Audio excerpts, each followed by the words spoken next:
My milk pump went up last night. Well, I thought it did. Are you coming? Too late. I thought it did.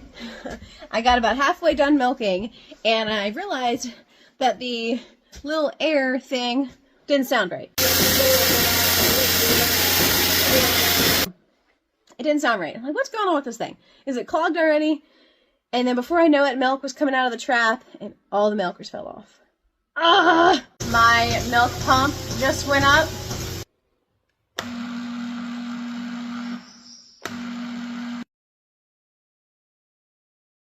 So I panicked because, you know, that's just, what else do you do in that situation? My milk pump is used. I got it from a farm with a bunch of other stuff that I had bought for the build. So I was lucky it worked in the first place. So I'm like, oh gosh, what am I going to do? It's 6 o'clock at night. Nothing is open. I'm definitely not going to be able to get one before 6 o'clock tomorrow morning.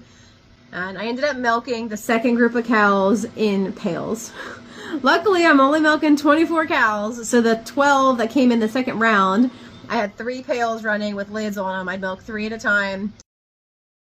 But what a workout. Needless to say, I finished milking, let all the cows out, and I turned the wash system on to test to see if it would run. And it worked. We traced the wires back, and we had to figure out which breaker went to the milk pump, because the guy that built the parlor did not label everything 100%. He labeled some of it. We process of elimination brought it to the vacuum pump, also was feeding the milk pump. And he was talking about the box. He goes, yeah, inside this box there's this relay or whatever else he called it. He says that might be bad, you know, you could, we were talking about calling Innovative Dairy again. I was like, that bill is gonna stink, but if that's what I need to do, that's what I need to do.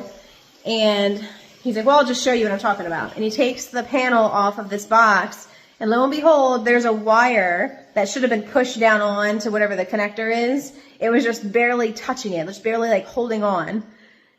That was the problem. That was it! So, everything worked appropriately this morning. But between that milk pump problem, people tagging me on Facebook saying my cows were in the road. I guess the cows were on the road. Which they were yesterday, apparently. I wasn't home, so it's just what a stressful 24 hours.